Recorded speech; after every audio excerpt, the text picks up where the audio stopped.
What's up, X Factor Nation? We're back with another video. We got an awesome style video today. We got all 30 backcourts on a list, and we're going to rank these bad boys 1 through 30. But to start, I'm joined by my man, Caleb. Caleb, how you doing tonight? Fred, this was very tough. It was nah, you know what? I like this. I had a lot of fun because it's like opinion based, you know what I'm saying? Like I didn't. Yeah, let's preface that. This is an opinion based video. So be sure to share your opinions down below. Be Yes. sure to rip into us because I'm sure we're going to disagree and you're more than likely also going to disagree with us. Fred, let's just hop right into it. Let's do it. But before we begin, don't forget to like, comment, subscribe, tell some friends. Let's get 150 subscribers before the new year. We can do it. I know we Oh can. yeah, absolutely. We can do Let's it. get after it, Fred. Fred, number 30, who do you have? Patrick Beverly and Lonnie Walker. Lakers Honestly, backcourt, I really have bad. them as well. I have them as well. Yeah, I don't like Patrick Beverly as your one. I know he gives you what does he ever give you defensively? I guess, but he's such a liability on offense. Lonnie Walker, to be fair, has been really solid this year, but as a backcourt tandem, just not a fan. Yeah, I also went with them here, mostly because if this is opinion based, I hate Patrick Beverly. I don't think he has the Yes. skill to be an NBA player. Nope. Yeah, I just don't enjoy him. Lonnie Walker has impressed me. Yeah, I he's do solid. expect. I just feel like he's due to slow down Yeah, drastically. I do too. Especially with Anthony Davis, really going off. I think it's yeah. And with everybody like Pat Bev's defense, I even think his defense is overrated. And offensively, I don't think he brings He anything. just talks a lot. So yeah, He's just loud. you might get some good defensive possessions out of him, but offensively, I feel like you're going to get nothing, and that's what holds them back for me. I'll hop here to 29. I have Trey Jones and Devin Vassell. I also have Trey Jones and Davis. So we're riding right along here. Trey Jones, I feel like is like Pat Bev, but with a little bit better offensive game. Devin Vassell is playing very well for the Spurs right now. Just two guys though that they're in and out of the rotation because that Spurs team's tanking. It's obvious, and like I just don't know. I don't know the ceiling of these two. Like I'm afraid this might be it. You know what I mean? Like I don't know if Devin Vassell gets better than this. I don't know if Trey Young develops an offensive game. Defensively, he's very very solid. I don't know how consistent of an offensive game he develops. So, with that being said, I could see them sliding up maybe a couple more spots, but also at the same time, everybody else ahead of them, in my opinion, is just easily better than them right now. So, how do you feel? Yeah, I like Devin Vassell a lot. I really liked him coming out of Florida State, but I mean he's averaging over 20 points right now, I believe, and he gives you a lot scoring, but outside of that, not much. Trey Jones, he gives you a little bit more playmaking than Pat Bev, but it's just a really not the most talented backcourt. Yeah, we agree with the first two options here, Fred. I feel like this is where we're going to start sliding. Who do you have at 28? This is where I put Jalen Suggs and Franz Wagner. I really like Franz Wagner. I just haven't seen it from Jalen Suggs yet. And that Orlando team is just really, really young and really just not put together yet. I don't know if Jalen Suggs can be a true one. I see him more as a scoring two, maybe slide to a three, and I love Franz Wagner. Like I said, I love his length and versatility, but as a backcourt tandem, 28 is perfect spot in my opinion. This is where we first disagree for the first time. I went Terry Rozier and Gordon Hayward. Yeah. I don't like those two, especially together. Gordon Hayward's in and out of the lineup all the time, always Yeah. injured. Terry Rozier is a one-trick pony, and he's inconsistent. I've just kind of had I feel like those especially because those two are the two best players on their team right now with LaMelo being out, and that's why LaMelo is not on this list. LaMelo has played 3 games this season, like he's not played many. So yeah, Terry Rozier and Gordon Hayward for me, they can get hot and have a big night occasionally, but I just think that consistency is key and availability is the best ability, and they just don't have it for me there. So I put Terry Rozier and Gordon Hayward. Yep. For number 27, I went Reggie Jackson and Trey Mann. You could throw Paul George in. I just feel like he plays more of the small forward role. And I like they don't really have a set number 2. Trey Mann's probably that guy for me.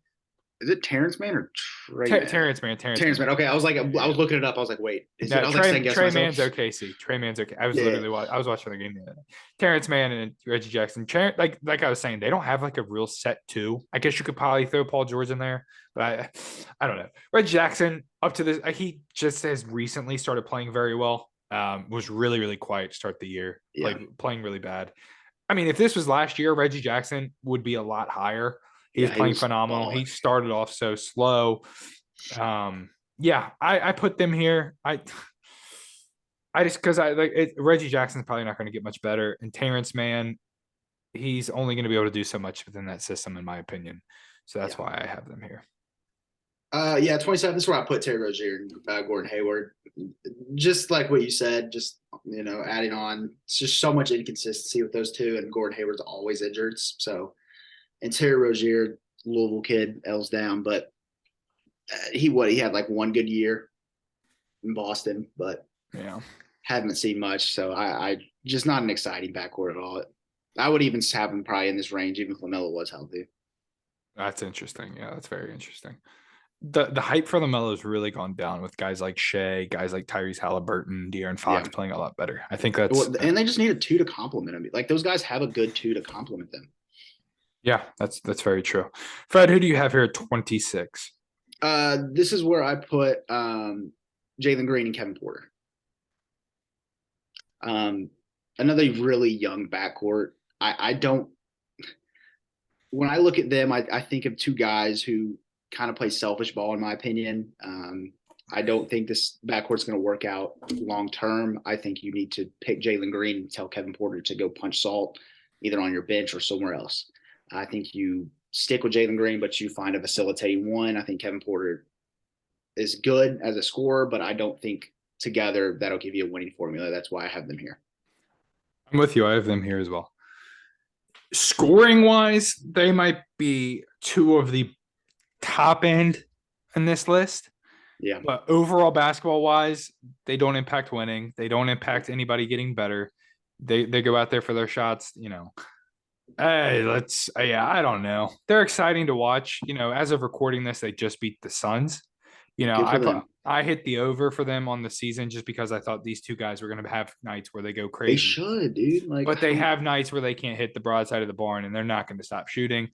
When it comes down to it for me, that team needs a guy that they can throw the ball to and calm everyone down. I think Şengün is slowly turning into that guy.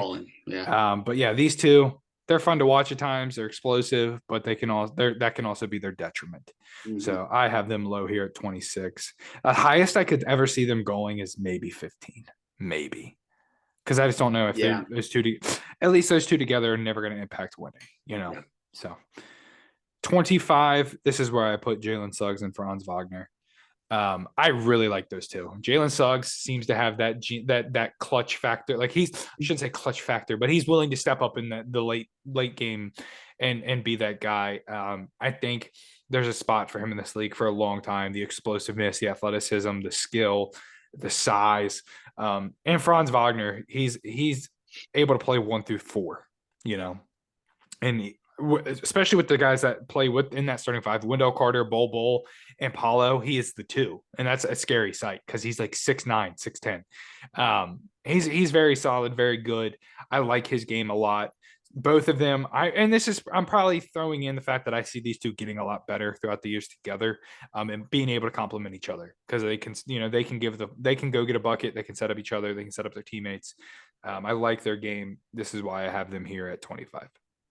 Yeah, I don't hate that. This is where I put Reggie Jackson, Terrence Mann. I like Reggie Jackson a lot. Actually, he's one of my underrated guys in the league. He definitely has been off to a slow start this year. I like the goggles, kind of Rip Hamilton glasses. That dude is Mr. Accessories. Headband, goggles, undershirt, arm sleeve, knee pads, you name it, he's got it on. Probably got a mouthpiece. And Terrence Mann, a guy when Paul and Kawhi are out, which they always are. He's a guy who took a really big leap. Scoring guard, just a tough kid. I really like him a lot. So I got them at 25. Yeah. Who do you have at 24? I got Cade Cunningham and Jaden Ivey at 24. Mm. Another young, really, really young backcourt. Wasn't too huge on Cade Cunningham coming out of OK State. Jaden Ivey coming out of Purdue, I really like. Downhill guard. That's what scares me. They're both kind of downhill guards. But Yeah. Cade, I mean, when he was healthy to start the year, he proved me wrong. He was putting up really good numbers. He was playing really solid. The question is, can this backcourt win you games? We'll see. Yeah. Probably too early to tell. Yeah, I'll hit on them here in a minute. I have D'Lo and Anthony Edwards here at 24. Yeah. And that pains me. Pains me. Before the season, during the summer, we were both talking about how high we were on Anthony Edwards. D'Lo, I'm not with it. You know, he has a couple games here and there, every few games where it's like he has a good night. But then there's other games, and this might be just a system fit because him in Brooklyn was really, really good. Mhm. You know, Anthony Edwards, though, he has all the tools. I just don't know if he wants to use them. Nope.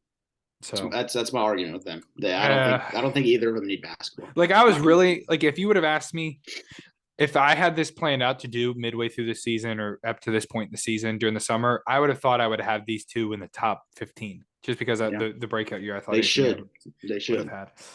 Yeah, just disappointing. Anthony Edwards and D'Lo there for me at 24. At 23, this is where I had Cade Cunningham and Jaden Ivey. Cade, I just think Cade's game is, he's hurt right now, so I held that accountable. Jaden Ivey, he's a rookie, but he makes some questionable decisions, questionable shot decisions. I hold that against them, but I do think these two can play well together. I think Cade can develop a shot. Like his mid-range game is pretty solid. Jaden Ivey getting down to the bucket. Cade being able to facilitate, I really, really like. I'm excited to watch these two in Detroit for the next several years. Give me them here at 23. Who do you have sitting here at 23? I put Jordan Clarkson and Mike Conley at 23. Mike Conley's aging. He's had a great career. He's still playing solid basketball. And I think Jordan Clarkson's, inserted that Utah starting lineup has been really good. It's probably his first time starting in his career. He's usually a really good six man. I think he's really started to kind of be an all around player, not just a scorer. I see him a lot of nights getting a lot of rebounds, a lot of assists, defending. So I really like that backcourt. But like I said, Mike Conley aging, I just don't. This is our biggest gap so far in the video, and you'll see they'll come up later for me. We are here at number 22. Fred, who do you have? This is where I put D'Lo and Anthony Edwards. Again, I just don't believe either of them need basketball or want to be out there, it seems. So they both have the intangibles. Anthony Edwards, I think, could be an absolute superstar in this league, but again, he'd rather make stupid videos off the court and just make questionable decisions on the court. So not a fan.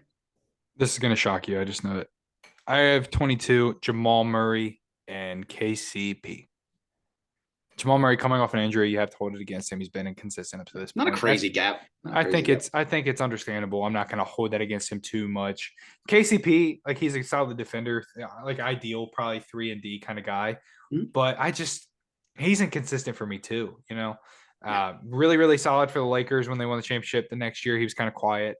And then now it's like he's hit or miss, I think he's in the right system. I think it's just a matter of time, as Jamal continues to get healthier and figure things out and KCP gets more and more comfortable. These guys will slide up for me. We'll probably do another video like this, like after the All-Star break and see where we change things up.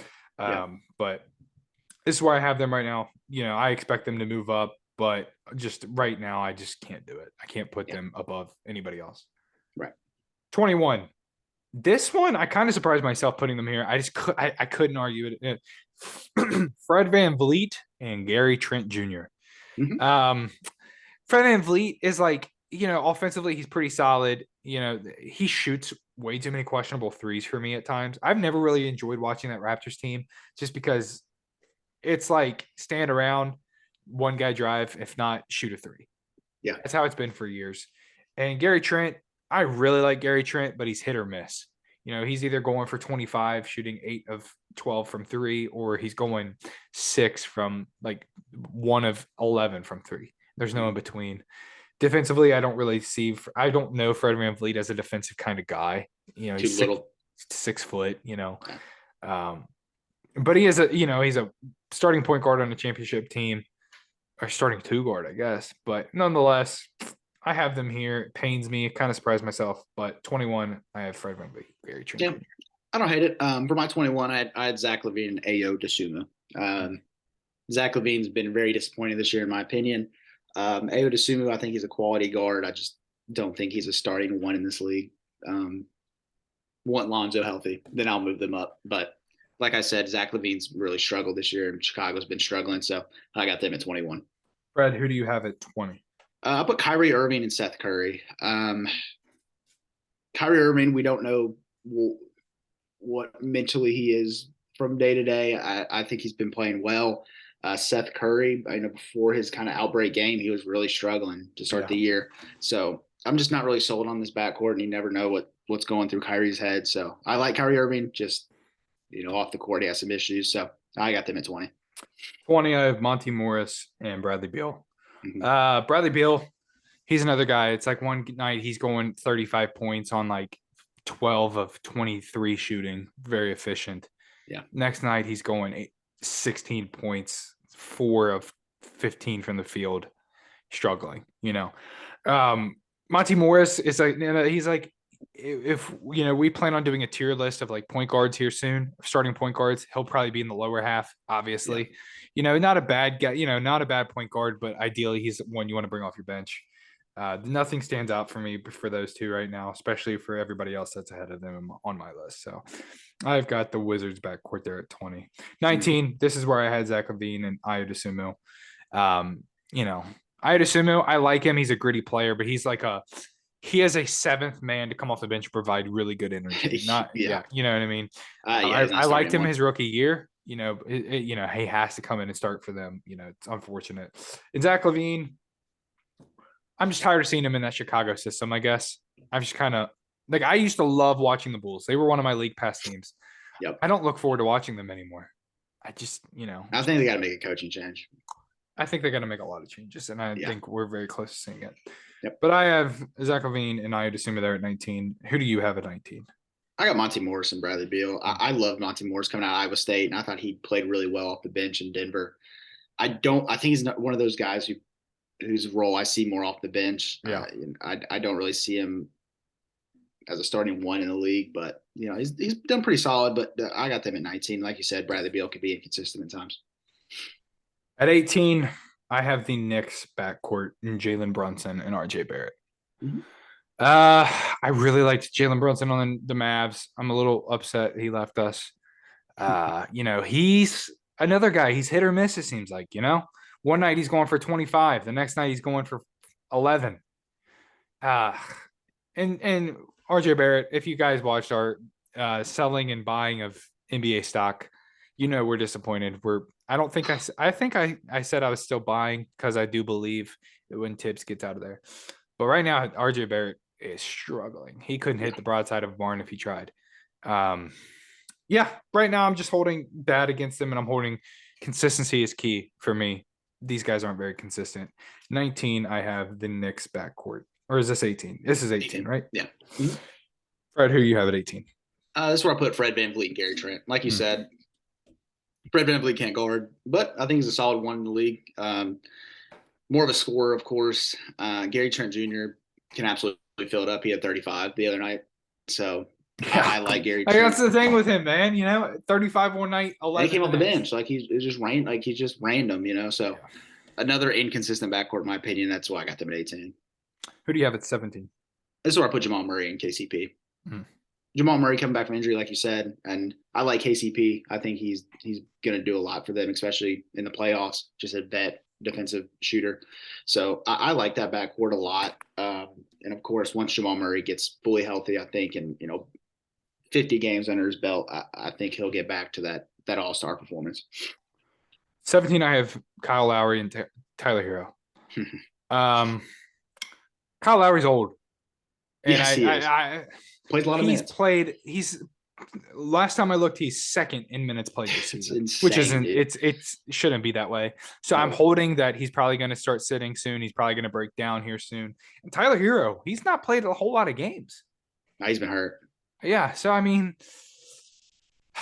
I don't know. I think Tyler Hero, defensively, I don't think Kyle Lowry can hold up that much anymore. Tyler Hero's never been known for his defense. King Gore. His shot making or his shot taking at times is very questionable too. Kyle Lowry can be at times. And I just think offensively, Kyle Lowry is not the player he once was. So I hold that against them. I have them there at 17. Fred, where do you have, or who do you have at 16? I put Drew Holiday and Javon Carter at 16. I love Drew Holiday. I think he is one of the absolute best guards in the league. He's so underrated. Dude can defend his tail off. Javon Carter is the question mark for me at the 2. He's had some good games. He had that one random outburst, which was super weird. A defensive guy coming out of West Virginia, but like I said, 16. I just think some other backcourts are better. I really like Drew Holiday. Don't have a problem with Javon Carter, but I think they can upgrade that position going forward. I think that's the biggest gap we'll have in the video. I got them a lot higher. Wow. Okay. Okay.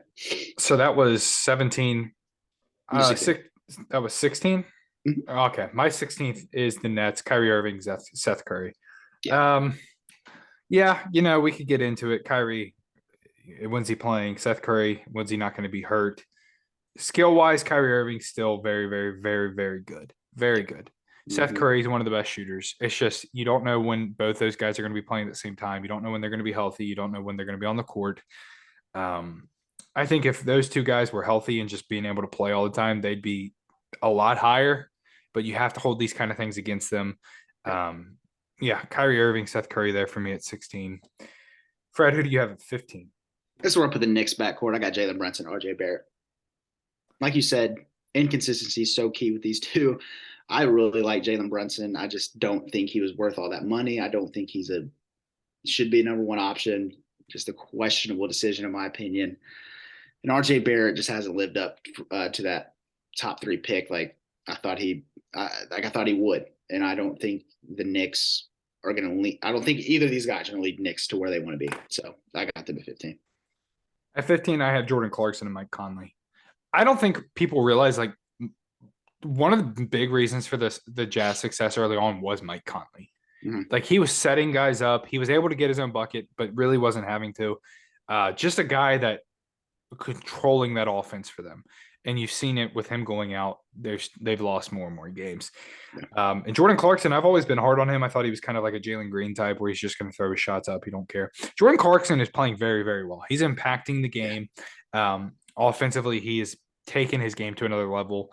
I really like it. He was 6th man of the year last year. And I think, he stepped into the starting lineup and just been more consistent than I thought he would have been for this team. And those two are obviously on top of Lauri Markkanen are the reason for their success up to this point. That's who I have at 15. At 14, I have Damian Lillard and Anthony Simons. That'd be a pretty big gap for me. Yeah, I wanted to put them a lot higher. I just feel like Dame's missed several games up to this point. I wish if he was more consistent, I'd have them a lot higher. And right now, Dame's not their best player. Jeremy Grant. Yeah. And I think you could argue Dame's not their second best player. Anthony Simons. Balling. Yeah. Anthony Simons is playing really well up to this point, too. I just feel like these two are good at one thing, and defensively, they're going to hold you back. Yeah. And they're 100%. They're only going to take you so far. And with everybody else that we'll see on my list, I feel like there's at least one person that it's two-way is going to help you out. So I have them here at 14 just to hold them back just a little bit defensively. Fred, who do you have at 14? Kyle Lowry and Tyler Hero. I can't believe Kyle Lowry's played so many minutes. Tyler Hero coming off, the bench last year, he was 6th man, absolute bucket, moving to the starting lineup. I think he's an underrated playmaker. He passes well. Like you said, he does take some questionable shots. He does shoot a lot as well, and they lean on him for that. But when he's on, he hoops, man, and just not really crazy high in Miami, but very talented backcourt nonetheless. And Kyle Lowry, like I said, getting up in age, can't believe he's playing so much. Yeah. Yeah, I mean, not much you can add to the Heat. They're like the Bulls backcourt, getting kind of boring. Yep. 13, Fred, who do you have here? I got Swiper Fox, De'Aaron Fox, and Kevin Huerter at 13. Kevin Huerter definitely surprising this year. Dude's absolutely balling. De'Aaron Fox is playing at an all-star level. really like those two. I don't think 13's a bad spot to be in. I just have some other guys ahead of him, but I really like both of them. I'm glad De'Aaron Fox, it seems like he's finally taking that step forward, and that Kings team's playing really good basketball. I think the two of them are big parts of that. Yeah, not a bad pick there. For me, I might surprise some people. Trae Young and DeJounte Murray. That might be a big one. Yeah, Trae Young sucks. Yeah, we've had that conversation. I hate Trae Young. I do too. I just like DeJounte Murray that much more. Yeah, I think Trae Young does not impact the game in a winning way. I think if you're going to hold on to what they did that late run 3 years ago, cool. You're not going to get anywhere now, especially when you're Adam in the comment section. You are, especially the way you're shooting the basketball. You can't defend anyone, and you still think you think you're a superstar, and you're not a superstar. You're not. Yeah, he is shooting really bad from the field, like historically bad. And DeJounte is. I love DeJounte. He's a dog, but he can only do so much when Trae Young's got the ball in his hands. Trae Young, learn to play off ball and let DeJounte set you up because he'll find you. Quit flopping and get into the line. Oof, tell me how you really feel. I can't stand Trae Young. I can't stand him at all. You're gonna hate where I have them. No, I mean, I think you could easily argue them higher because of how well DeJounte plays. And Trae Young, he puts up numbers, cool. But it's like, if Trae Young's even considered for an All-Star game this year, I will riot. He's their best player on his team. That's just me. Fred, at number 12, I have Herb Jones and CJ McCollum. Mm-hmm. CJ McCollum is just a really was it Troy? Troy was questioning how well he was going to be as the point guard for that team, and I think he's played. I think he's been well. He's had some finger injuries. He's been in and out of the lineup, but even still, he's playing pretty well. I think he's setting guys up pretty well. He's able to score pretty well. And Herb Jones is just the definition of a jail cell. Yeah, he's an issue. I love Herb Jones. Love Herb Jones. But yeah, I think for me, it's, CJ is only going to do so much offensively before it's kind of like you've capped out. And don't get me wrong, offensively, he's a really good player. Defensively, he's not going to do much. And Herb Jones, he's going to do a whole lot defensively, and offensively, he's also going to cap out, but at a lot lower ceiling than CJ McCollum, obviously. But yeah, I like those two. I like what CJ's done up to this point this season. And Herb Jones is just a nightmare. I have them at 12. Who do you have at 12? Marcus Smart and the best player on the Celtics, Jaylen Brown. Marcus Smart, defensive player of the year, ranking defensive player of the year. Jaylen Brown just continues to improve every single year.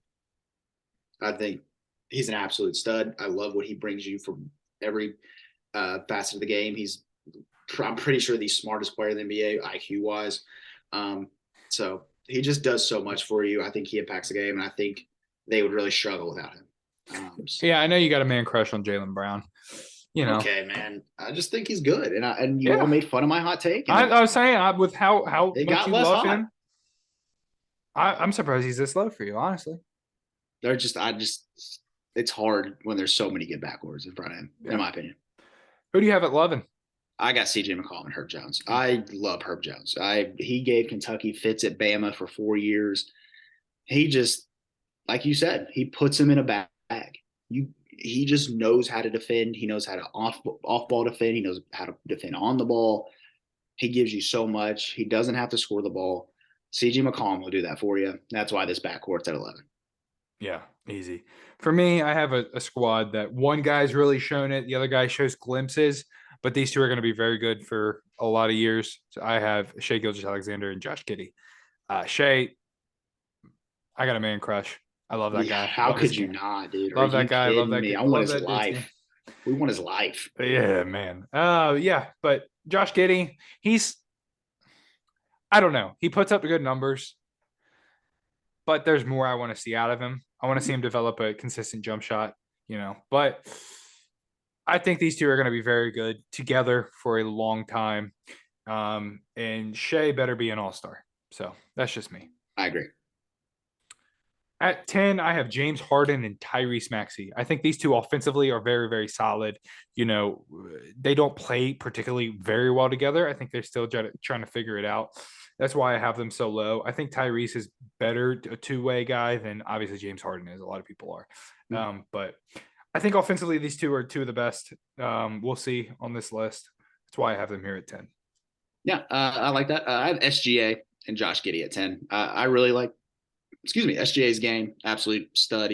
Should be in the MVP conversation. If the Thunder were a little bit better, I'd love what Josh Giddey gives you. Like you said, that backcourt's insane. They're both, 6'6", 6'7". So great backcourt for years to come. I hope they retain both of them. Who do you have at 9? Luka Doncic and Spencer Dinwiddie. Wow. Yep. Love Luka, of course. Love what Spencer's giving you. I love everyone else in front of them. I really like Spencer Dinwiddie, actually. I think he's given you a lot this year. I think people kind of swept him under the rug. And of course, Luka just is Luka. MVP, Luka. Who do you have at 8?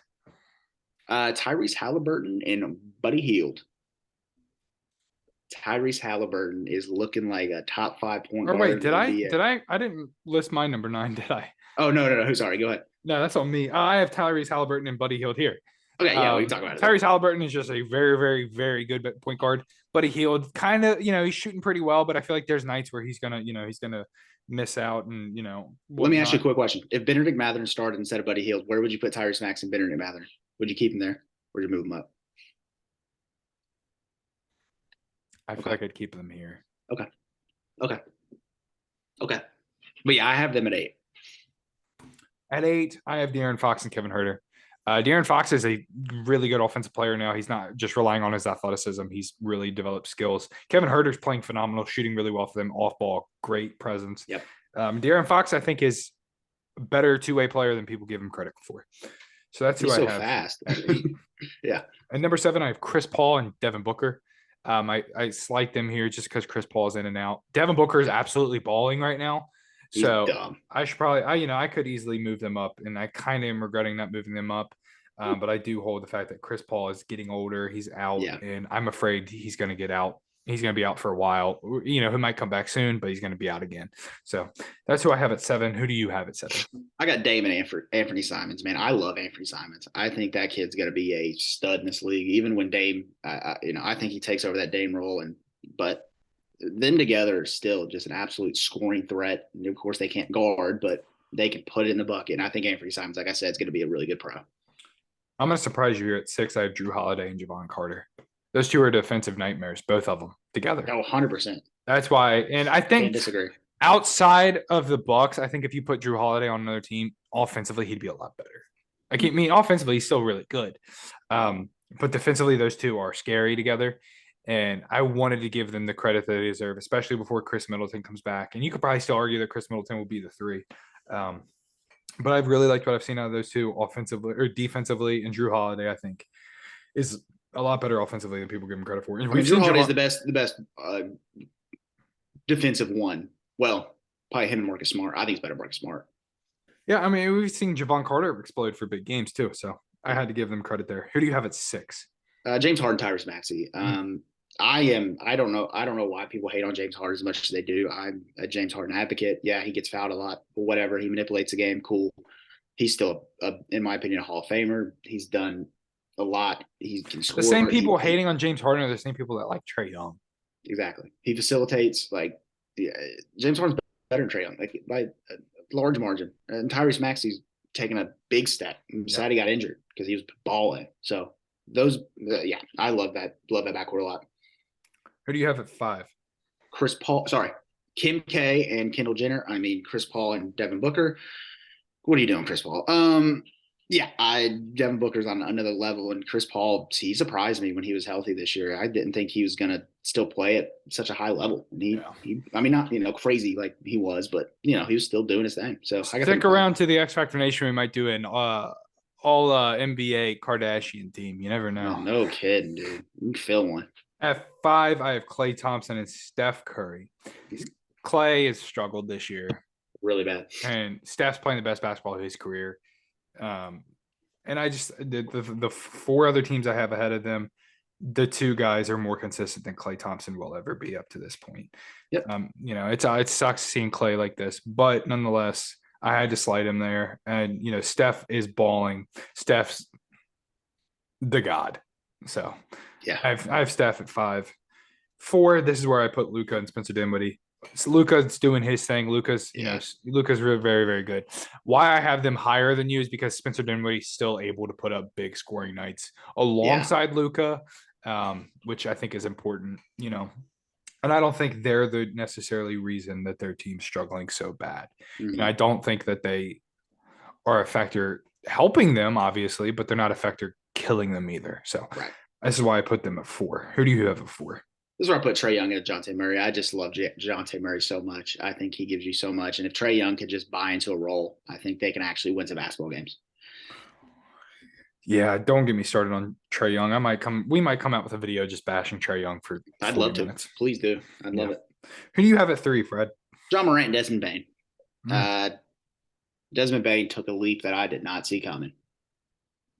I mean, wow. When those two, when they were both healthy at the beginning of this year, they were looking like the best, in my opinion. And for years to come, it's gonna. I mean, John Morant. What else can you say about the kid? I mean, that's what we knew what D Rose is going to be. He's just unreal. I love him.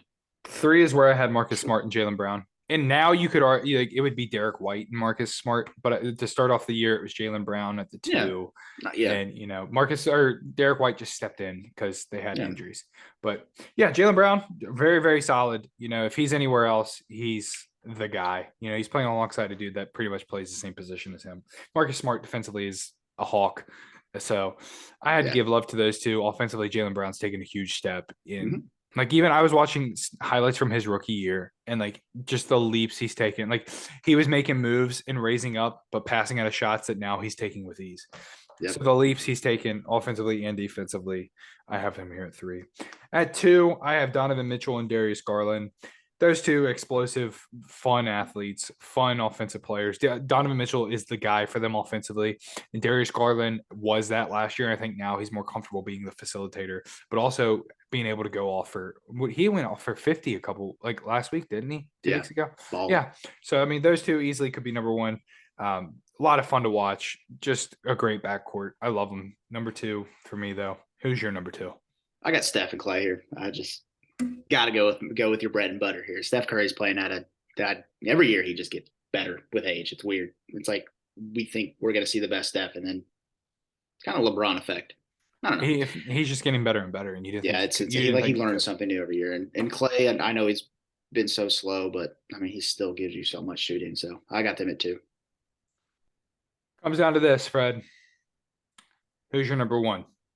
Donovan Mitchell and Darius Garland. I think the way Donovan Mitchell's played this year, I did not see coming. I knew he'd come into the Cavs and play well, but not this well. And I think Darius Garland's going to be a top 5 point guard for years to come, in my opinion. Yeah, love that backcourt. I mean, you can't argue against it. No. My number 1 is John Morant and Desmond Bane. When those two were healthy playing together, those two were killing the league. Desmond Bane took a leap that I don't think anybody expected. No. Both averaging that? Both averaging over 25 points, both affecting the game positively for the Grizzlies. It sucks that Desmond Bane went down. I hope he comes back soon, and I hope he continues to play at the level he was, because those two playing at the top of their game with Jaren Jackson would be a lot of fun. This was a lot of fun. I love this tier list. I love a lot of young backcourts. So this league's in good hands. In a lot of ways you can take it. We agreed early on, and then obviously went our separate ways pretty quickly. Yeah. But nonetheless, let us know where you agree. Let us know where you disagree, because I know a lot of people out there are probably shaking their heads looking at us right now. But we appreciate all love we've been getting. We appreciate you guys. Thank you for tuning in. Like, comment, subscribe, tell some friends. Follow us on TikTok. We're going to have a lot of content coming your way there. A lot of content coming back and forth with us. A lot of fun stuff coming your way. So be sure to stay tuned in. We appreciate you guys. We'll see you guys around. Peace out.